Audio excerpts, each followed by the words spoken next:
Hello, welcome to all my dear students. भाई कैसे हैं आप सभी? आप सब बहुत बढ़िया होंगे और अपनी तैयारी में जुटे हुए होंगे। चलिए आज हम बात कर रहे हैं केमिकल काइनेटिक्स की। और देखिए इसके केमिकल काइनेटिक्स के हमने बात कर चुके हैं, लेक्चर नंबर 12 तक बात कर चुके हैं। 12A तक हम पढ़ चुके हैं इसमें, और वो सभी आपने पढ़ लिए होंगे। नहीं पढ़े तो भाई उनको जरूर पढ़ लेना, तभी ये 12B देखेंगे आप, तभी ये आपके समझ में आ पाए। ठीक है, क्योंकि ये सब आपस में कोरिलेटेड है, इनको पढ़ना बहुत जरूरी है सभी को। आज मैं बात कर रहा हूं केमिकल काइनेटिक्स की। आज के हम टॉपिक में क्या बात करेंगे इसको भी देख लें। हम सेकंड ऑर्डर रिएक्शन की बात करेंगे, द्वितीय कोटि अभिक्रिया की, और इसमें इंटीग्रेटेड रेट इक्वेशंस की बात करेंगे। Integrated rate equations that mean समाकलित वेग समीकरण, उसकी हम बात कर चुके हैं। अब nth ऑर्डर, nवा ऑर्डर, कोई भी ऑर्डर हो, दूसरा हो, तीसरा हो, चौथा हो, उस ऑर्डर के लिए इंटीग्रेटेड रेट इक्वेशंस कैसे निकाली जाए, इस बात पर आज बात करेंगे। साथ ही साथ कुछ ग्राफ्स की बात करेंगे। सेकंड ऑर्डर रिएक्शन में जो ग्राफ है, जैसा कि हर ऑर्डर में हमने बात करी थी, शून्य कोटि की बात करी थी, चाहे प्रथम कोटि की बात करी थी, अब द्वितीय कोटि की बात करूंगा, तो इसमें भी ग्राफ की बात मैं करूंगा। तो आज के टॉपिक में हम इस पर डिस्कशन करेंगे कि किस प्रकार से इनको कैलकुलेट किया जाए। अब यहां पर देखिए, सेकंड ऑर्डर रिएक्शन आप समझते हैं। पहली बात, सेकंड ऑर्डर रिएक्शन द्वितीय कोटि अभिक्रिया, ये डेफिनेशन हमने पहले भी देखी थी। अभिकारक की दर किस पर निर्भर करेगी? किस पर निर्भर करेगी? अभिकारक की दो अभिकारकों की सांद्रता पर निर्भर, या इस बात को कहते हैं प्रत्येक के लिए प्रथम क्रम या एक ही अभिकारक की सांद्रता के भाई वर्ग के समानुपाती होती है। यही तो बात करिए, वर्ग पर निर्भर करेगी। एक अभिकारक की क्या करेंगे हम? एक अभिकारक की सांद्रता के वर्ग पर निर्भर हो या दो अभिकारक हो। ये बात आपने पढ़ चुके हैं कि कैसे रेट जो है यहाँ पर क्या होती है, रेट समानुपाती। क्या लिखा था भाई? ए की पावर, ऐसे लिखा था, यही तो लिखा था हमने। या दो अलग अलग हो, ए प्लस बी हो, तो रेट क्या हो जाएगी? ए की सांद्रता और बी की सांद्रता, इस प्रकार से लिख सकता हूं मैं। तो ये इस प्रकार से हम लिख सकते हैं। तो ये आपने पढ़ चुके हो कि द्वितीय कोटि अभिक्रिया क्या होती है। साथ ही साथ इसमें हम ये भी पढ़ चुके हैं, क्या पढ़ चुके हैं कि भाई इसका ऑर्डर कितना है द्वितीय कोटि की। सर इसमें हमें पूछने की जरूरत ही नहीं है, सोचने समझने की जरूरत ही नहीं है। जब ऑर्डर 2 आ गया तो ऑर्डर इसकी कोटि क्या होगी? 2 ही होगी। वेग स्थिरांक की इकाई की बात करें, आपको बता रखा है कि मोल क्या होता है? 1 - n। ये फॉर्मूला आपको बता रखा है, मोल 1 - n। ये भी आपने सीख रखा है कि आपको यूनिट निकालनी हो तो मोल तो क्या करते हैं? 1 - n करते हैं, क्या फॉर्मूला है। और लीटर क्या करते हैं? n-1 करते हैं, और सेकंड इनवर्स करते हैं।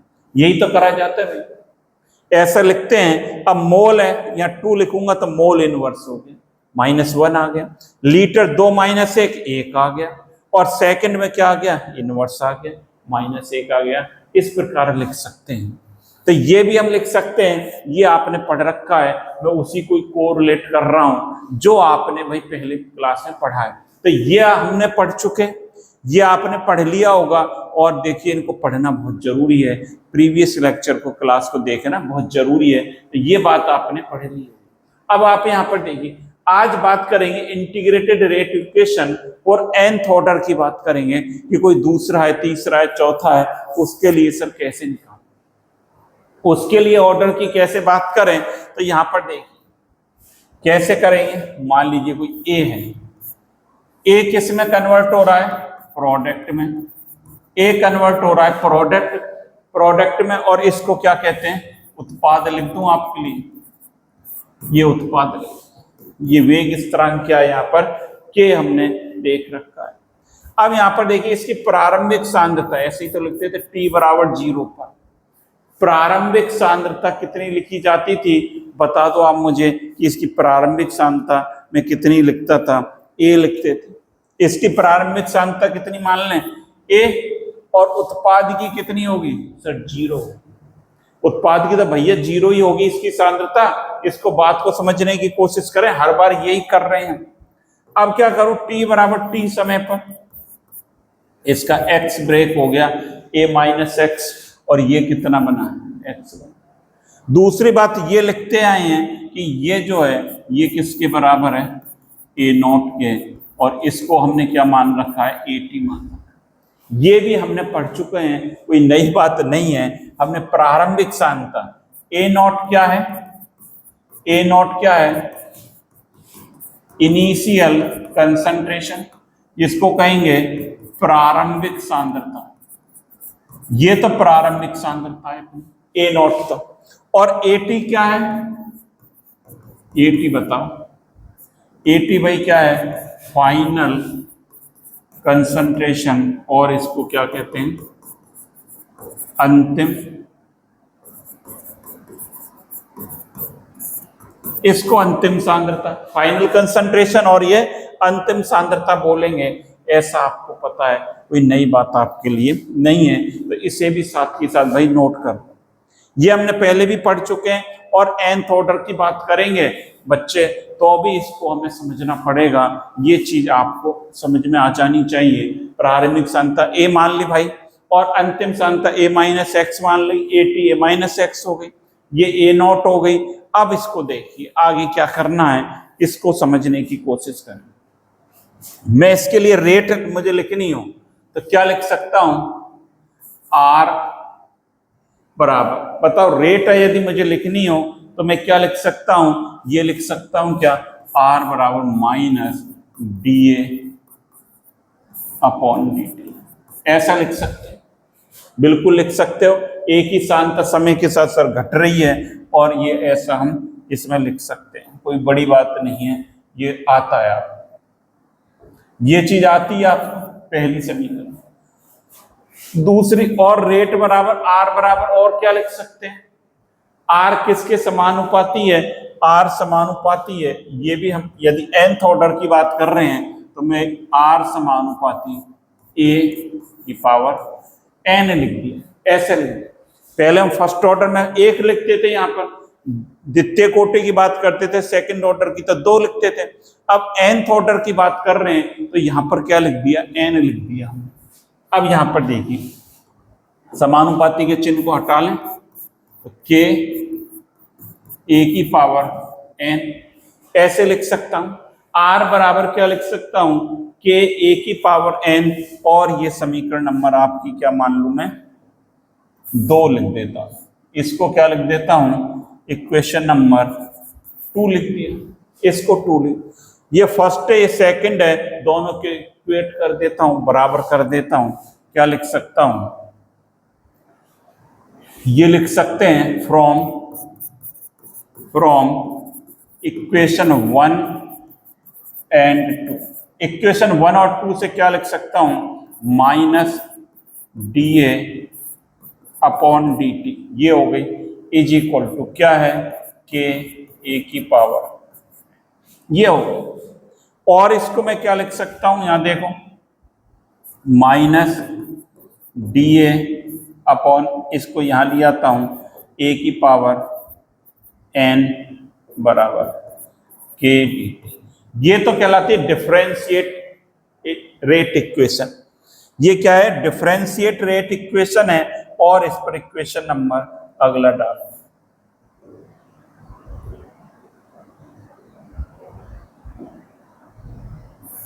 लो, ये 3 नंबर होगी, तो 3 नंबर होगी, 3 इक्वेशन हमने देख ली। 2 फर्स्ट और सेकंड को मिलाकर क्या कर दिया, ये कर दिया, इसका इंटीग्रेशन करेंगे। nth ऑर्डर की बात कर रहे हैं, a की पावर भाई यहां पर क्या लगा दी, n लगा दी। अब तो इसमें कोई दिक्कत नहीं होनी चाहिए किसी को, 1 2 3 की जगह मैंने n लगा दिए, इसमें किसी को तकलीफ है क्या, नहीं होनी चाहिए, कोई तकलीफ नहीं होनी चाहिए। मैंने अभी तक कोई नई बात नहीं लिखी है, जो पुरानी पढ़ी थी आपने वही लिख दिया। अब इसको चलिए, क्या बन गई है, ये बन गई माइनस dA अपॉन a की power n is equal to k dt। ये इक्वेशन आपकी ये बन गई, यही तो है, माइनस डी अपॉन ए की पावर एन के डी टी, इसी को ही मैंने लिख दिया। और ये इक्वेशन नंबर आपकी कौन सी थी भाई बेटा, ये कौन सी थी, ये आपकी इक्वेशन नंबर बेटा 3 थी। इसका इंटीग्रेशन करेंगे, इसका क्या कर दें, इंटीग्रेशन करने पर ये लिख दें इंटीग्रेशन, लो हिंदी में लिख देता हूं करने। इंटीग्रेशन को क्या कहते हैं, समाकलन।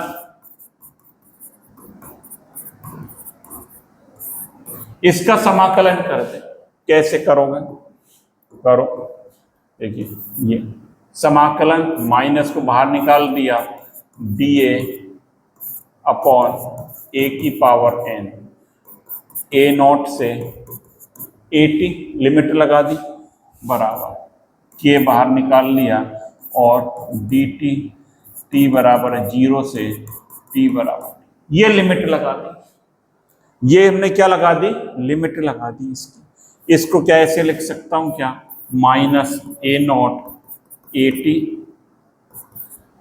ए की पावर माइनस एन और डी ए बराबर के, देखो इसको ऐसा लिख दे भाई, ये इसको ऊपर ले गया मैं तो माइनस एन हो गया, और इसको इतना बना लें, तब आगे की बात करेंगे, आगे इसका इंटीग्रेशन करेंगे। आपको पता है क्या, इंटीग्रेशन यहां लिख देता हूं, देखो यहां देखिए साइड में, क्या इंटीग्रेशन करें किसका, ए की power minus n d x, इसका इंटीग्रेशन कर दिया जाए, ए की पावर माइनस डी एन, और क्या कर दूं, डी एक्स, या एक्स की पावर माइनस एन लिख लें, ये ना लिखना चाहें तो यहां पर क्या लिख दें, एक्स लिख देता हूं, एक्स की power minus n d x का इंटीग्रेशन क्या होगा, इसका इंटीग्रेशन हमने सीख रखा है, क्या होगा, एक्स की power minus n plus 1 upon minus n plus, ये होगा इसका इंटीग्रेशन। यही तो है, ए की पावर, यहां पर क्या है भाई, एक्स की जगह ए लिख रहा है, और डी एक्स की जगह क्या लिख रहा है, डी ए लिख रहा है, यही तो लिख रहा है। ऐसे इसको करेंगे सॉल्व, इसको आगे सॉल्व करेंगे। और इतना नोट कर लें, पहले ये भी नोट कर लिया होगा आपने, ये नोट कर लिया, और इससे पहले ये भी नोट कर लिया, हम पढ़ रहे हैं integrated rate equation for nth order. nth order के लिए क्या रेट इक्वेशन आएगा उसकी बात कर रहे हैं, तो ये आपने नोट करा, और साथ ही साथ ये भी भाई नोट कर लिया, ये नोट कर लिया। इसके बाद आप इसको नोट कर लें, और तब आगे अपन बढ़ेंगे। फटाफट इसका स्क्रीनशॉट ले लें या नोट कर लें। हाँ भाई कर लिया, बहुत बढ़िया, ये आपने नोट कर लिया सर, बिल्कुल यहां तक नोट कर लिया। अब अगली बात सीखिए भाई, इसका इंटीग्रेशन करना है हमें, तो कैसे लिखेंगे, इसका इंटीग्रेशन करो, इसका इंटीग्रेशन में क्या कर सकता हूं, माइनस ये लगा है, और क्या करूंगा, बोलो क्या लिखेंगे, ए की पावर, बोलो भाई, ए की पावर अपन इसका इंटीग्रेशन लिखेंगे, तो भाई क्या लिखूंगा मैं, बोल देना, ऐसे ही तो लिखूंगा कि ए की पावर क्या है, minus n plus 1 upon minus n plus 1, और लिमिट क्या लगी हुई है, ए नॉट से ए टी बराबर के, और इसको क्या लिखूंगा, टी की पावर टी बराबर 0 से टी बराबर, ऐसा लिखेंगे, ऐसा लिखेंगे, इसमें कोई तकलीफ नहीं होनी चाहिए किसी को। भाई ये तो मैंने ऐसे ही लिखा है, ए की पावर माइनस एन प्लस 1 अपन ये लिख दिया। अब आगे सॉल्व करें, देखो ये आया था हमारा, चलिए हाफ लाइफ की बात करेंगे, पहले इसको आगे सॉल्व कर। ये अभी बनी थी इक्वेशन, ए की पावर क्या बनी थी, माइनस ए की power minus n plus 1 upon minus n plus 1, और ये जो लिमिट लग रही है ए नॉट से a t is equal to k और टी बराबर 0 से टी बराबर, ये लिमिट लगी हुई।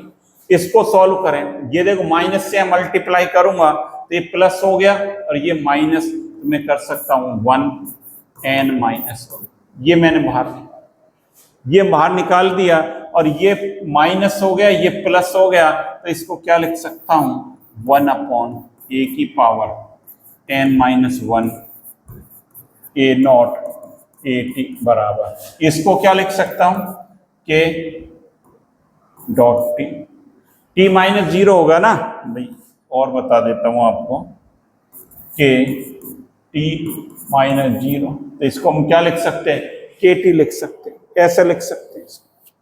अब यहां पर देखिए इसको और क्या लिख सकते हैं 1 upon n minus 1 upon n minus 1 लिख सकते हैं इसको, और क्या लिख सकते हैं इसको 1 upon a t n minus 1, ये ए टी हो गया अंतिम सांता, minus 1 upon a naught n minus 1 बराबर ए टी। ये अपना इक्वेशन आ गया, ये अपनी क्या आ गई इक्वेशन आ गई, ये आपकी इक्वेशन आ गई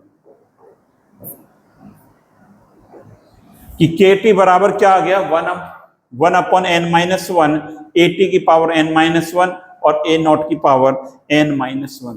इसको ऐसे भी लिख सकते हैं, अरे यार इसको ऐसे भी लिख सकते हैं, और क्या लिख सकते हैं के टी बराबर क्या लिखा है 1 अपॉन एन माइनस 1 और 1 अपॉन ए टी की power n minus 1 minus 1 upon a naught n minus 1, ये लिख दिए। टी बराबर ये क्या आ गई समाकलित वेग समीकरण आ गई, और इस पर अगला जो है क्या डाल दें रिएक्शन नंबर, पहले कहां तक 3 तक डाले ना, तो ये आपकी हो गई 4 नंबर, ये क्या हो गई ये आपकी हो गई 4 नंबर इक्वेशन हो गई। ये समाकलित वेग समीकरण है, तो इसको आप नोट कर लें, तब अगली बात करें। कर लो फटाफट, चलिए कर लिए नोट भाई, बहुत बढ़िया। अब आगे देखिए, चलिए ये बात हमने पढ़ ली nth ऑर्डर के लिए समाकलित वेग समीकरण क्या होगा। अब इसकी अर्धायु की बात करते हैं। हाफ लाइफ इसके लिए क्या होगी, हाफ लाइफ के लिए कैसे फॉर्मूला निकालेंगे, अभी हमने पढ़ा है के टी बराबर क्या पढ़ा है 1 अपॉन एन माइनस 1 और 1 upon a t n minus 1 minus 1 upon क्या लिखा है 8 नॉट एन माइनस, ये पढ़ा है।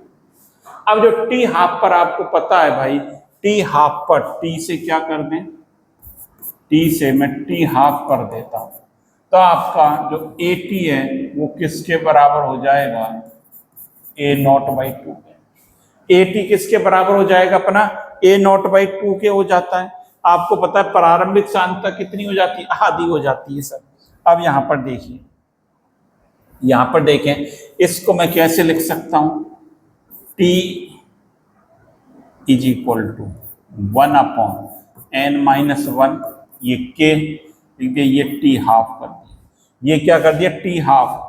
अब यहां पर देखिए 1 अपॉन ए टी की जगह क्या लिख दूं ए नॉट बाई 2 और एन माइनस 1 है, minus 1 upon a naught n minus, ये लिख ऐसे बना सकते हैं भाई, ऐसे ही तो बना सकते हैं। टी हाफ कर दिया एन माइनस 1 के ए नॉट बाई 2 एन की एन माइनस 1 माइनस ये कर दिया। अब देखिए आगे क्या लिख सकते हैं टी हाफ बराबर 1 अपॉन एन माइनस 1 के, इसको क्या लिख सकता हूं 2 की पावर एन माइनस 1 अपॉन क्या लिख सकता हूं वो upon a naught n minus 1 minus 1 upon a naught n minus 1, ऐसा लिख सकते हैं क्या नहीं, बिल्कुल लिख सकते हैं सर। ये 2 की पावर एन माइनस 1 ही तो ये ऊपर चली गई, तो ये बन गया ये t half is equal to 1 n minus 1 k, और ये क्या बन गया टू की power n minus one a naught n minus one, ये बनी।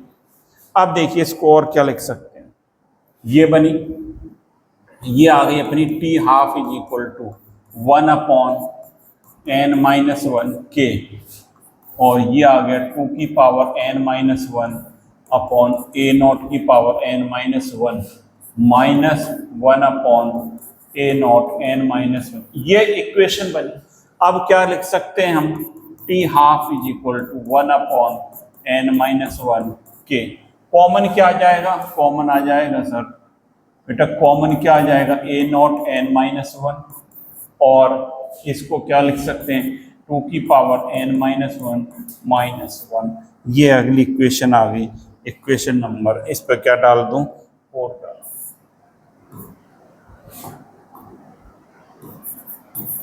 इक्वेशन नंबर 4 बन गई यार। तो ये हमारी इक्वेशन आ गई, ये इक्वेशन आ गई किसके लिए, टी हाफ के लिए, ये टी हाफ के लिए आ गई। और इसको ये भी कह सकते हो कि T half inversely proportional 1/a0 minus, ये भी बन सकती है। यही तो हमने सीखा है, यही हमने सीखा है। तो ये आप नोट करते जाएं, साथ ही साथ हाफ लाइफ अर्धायु कैसे निकालेंगे इसके लिए ये भी नोट कर लें, फिर अगली बात करेंगे, और जो कि बहुत ही इम्पोर्टेंट बात है तो इसको भी नोट करें, और फिर किसकी बात करेंगे, कुछ ग्राफ की बात करेंगे। तो नोट कर लें भाई फटाफट, तब ग्राफ की बात करेंगे। हाँ भाई नोट कर लिया, बहुत बढ़िया, ये सारी चीजें आपने नोट कर ली।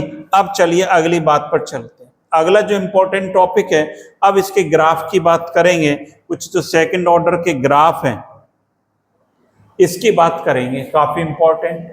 पहला जो ग्राफ है भाई वो क्या है बेटा, पहला है रेट वर्सेज कंसंट्रेशन। रेट क्या है, दर, वर्सेज, इसको क्या लिख सकता हूं मैं, इसको यहां पर लिख देता हूं सांद्रता। ये सांद्रता लिख दिया।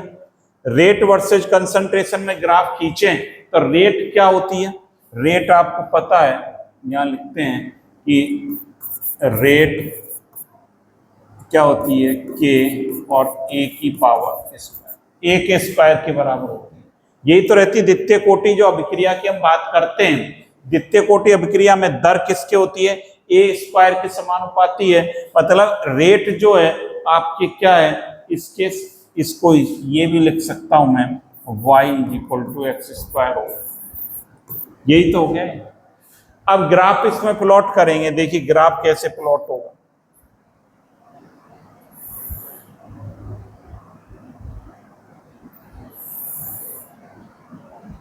ये देखो, ये एक्स एक्सिस, ये वाई, ये यहां पर क्या है रेट, और यहां पर क्या है कंसंट्रेशन। तो देखिए रेट जो है इसके स्क्वायर के समानुपाती। रेट दुगना करें तिगना करें, अगर तो इसकी सांद्रता को दुगना करें तिगना करें तो रेट क्या होगी, एकदम बढ़ेगी, तेजी से बढ़ेगी।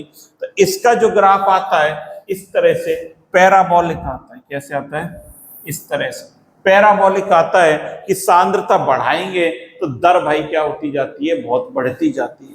तो रेट वर्सेस सांद्रता की मैं बात करूंगा, केवल सांद्रता की, स्क्वायर की नहीं कर रहा, तो ये क्या हो जाएगा, दर एकदम से इसमें बढ़ती है। तो पहला ग्राफ इसको ये आप प्लॉट कर लें।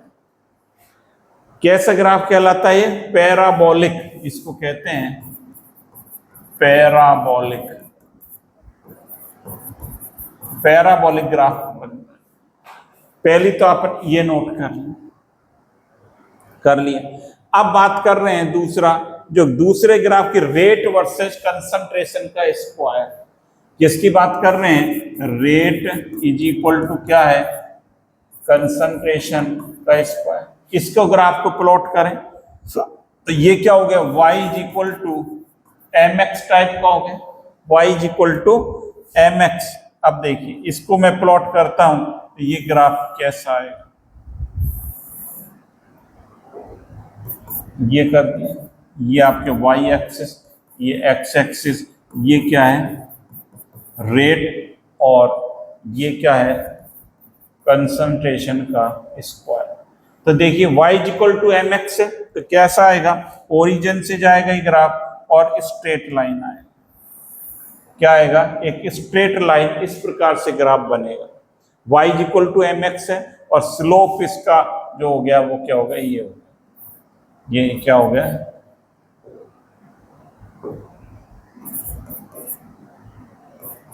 स्लोप किसके बराबर हो गया, m के बराबर हो गया। y is equal to m x plus c is equal to यहाँ पर क्या है, 0, कुछ नहीं है, इंटरसेप्ट यहाँ पर नहीं है। तो इस तरह से स्ट्रेट लाइन आएगा। जब ओनली कंसंट्रेशन की बात करते हैं तब ग्राफ कैसा बनेगा भाई, पैराबोलिक बनेगा, इस तरह से डायरेक्ट बढ़ेगा ये।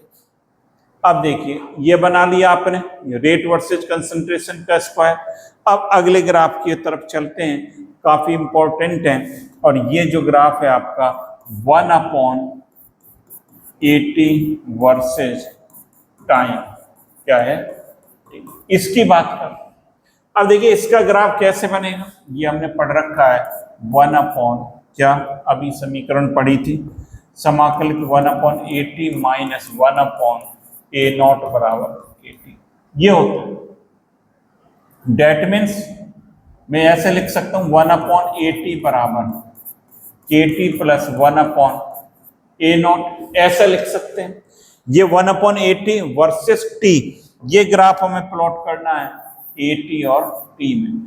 तो ये क्या बनेंगे, y is equal to m x plus c, ये c है, m क्या है, m बराबर तो k है जो स्लोप कहलाता है, और c इंटरसेप्ट 1/A0। तो ये ग्राफ कैसे बनेगा, इस ग्राफ को प्लॉट करके देखते हैं।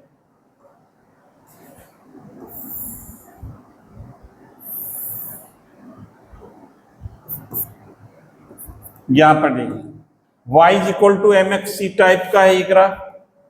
तो ये ग्राफ कैसे प्लॉट होगा, एम एक्स प्लस सी, इंटरसेप्ट भी आ रहा है, यहां पर तो लिख देता हूं 1/80,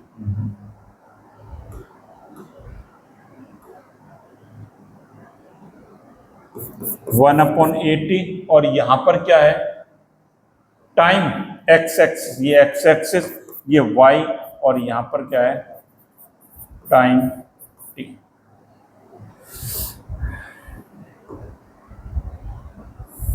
इस तरह से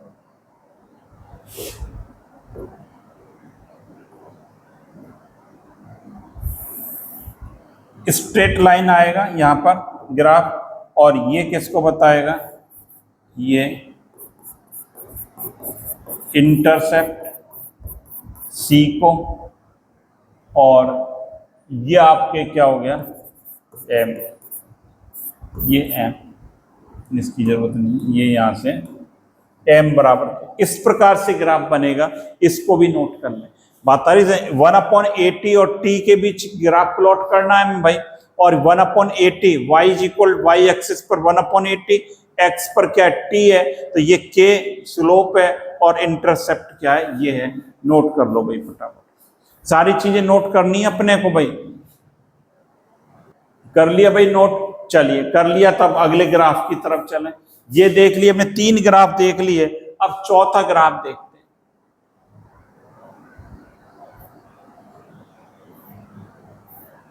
हैं। चलिए ये तो हमने देख लिया। अब 80 वर्सेस टाइम, इससे पहले हमने क्या देखा था, 1/80 वर्सेस टाइम। अब मैं बात कर रहा हूं 80 वर्सेस टाइम। पहले तो इसको सॉल्व करें। 80 वर्सेस टाइम का क्या मतलब है, क्या है, 1/80 minus 1/A0 is equal to KT होता है, ये होता है। और 1/80 बराबर क्या लिख सकता हूं, KT प्लस 1/A0। इसको सॉल्व कर सकता हूं, 1/80 बराबर ये A0, इसको क्या लिख सकते हैं, KT A0 प्लस 1, ऐसा लिख सकते हैं। और इसको मैं लिख सकता हूं AT बराबर, रेसिप्रोकल कर दिया, A0 upon KT A0 plus, ऐसा लिख सकता हूं कि ये देखो, पर ऐसे लिख सकते हैं ए नॉट अपॉन क्या लिख दिया, ए नॉट के टी प्लस 1, ये हम लिख सकते हैं। अब हमें ग्राफ करना है A T versus T. A T versus T क्या है, ए टी इनवर्सली प्रोपोर्शनल है टी के। देखो ए टी इनवर्सली प्रोपोर्शनल आ रहा है भाई टी के। अब देखो ग्राफ कैसे प्लॉट करेंगे, ग्राफ हमें कैसे प्लॉट करना, ये आपके y एक्सिस और ये x एक्सिस, ये y है और ये क्या है ए टी, ये ए टी और यहां लिख देता हूं 1/t। तो ये जो हो रहा है इनवर्सली प्रोपोर्शनल है और ये क्या हो रहा है समय के साथ लगातार ये क्या होती जा रही है, डिक्रीज। इस प्रकार से जो है समय के साथ सांद्रता क्या होगी, डिक्रीज होगी। तो ये ग्राफ इस तरह का हमारा बन जाता है, नोट कर लो।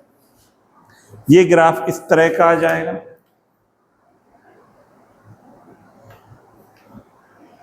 तो ये ग्राफ आपने सीख लिए सारे, इनको नोट कर लें।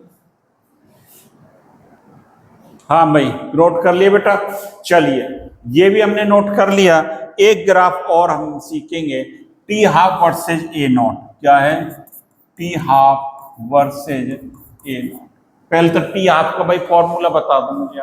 T half is equal to क्या होता है sir, t half is equal to k, और क्या होता है बोलो, क्या होता है इसमें 1 अपॉन क्या होता है, टी हाफ बराबर 1 अपॉन के ए नॉट। ये मतलब टी हाफ क्या है, इनवर्सली प्रोपोर्शनल है ए नॉट के। यही तो आ रहा है निकल के, टी हाफ इनवर्सली प्रोपोर्शनल है। तो जैसा अभी हमने ग्राफ बनाया वैसे ही बन जाएगा, जैसा अभी बनाया था। ये क्या है, ये लिख देता हूं टी हाफ और ये कैसा ग्राफ बन जाएगा, ऐसा ही ग्राफ। ये भी टी हाफ क्या हो रहा है, घटता जा रहा है। तो ये जो है इस प्रकार का ग्राफ आएगा। तो इसे भी आप नोट कर लें, T half versus A not में हमारा ग्राफ क्या कैसा बनेगा, इस बात को भी भाई नोट कर लें। ए नॉट क्या है, इनिशियल कंसंट्रेशन। तो ये सारी चीजें आज हमने सीख ली। सेकेंड ऑर्डर रिएक्शन की भी बात हमने कंप्लीट कर चुके हैं। इसकी differential rate equation, integrated rate equation, nth order के लिए, हाफ लाइफ के लिए, ग्राफ के लिए, सबकी इसी प्रकार से हमें बात करनी होती है। जीरो ऑर्डर, फर्स्ट ऑर्डर और सेकंड ऑर्डर। तो इनको आपको लगातार पढ़ना है और नोट्स बनाते हुए ज्यादा से ज्यादा स्टूडेंट्स को भाई शेयर करते रहें, जिससे ज्यादा से ज्यादा स्टूडेंट्स को इसको बेनिफिट मिलता रहे। तो thank you students, have a nice day. लगातार पढ़ते रहें और अपनी तैयारी को नई ऊंचाइयों पर पहुंचाने के लिए आपको लगातार पढ़ना चाहिए।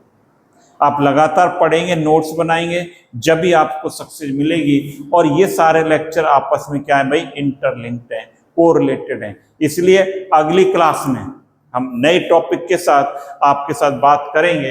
इनको जब तक आप पढ़ते रहिए। Thank you.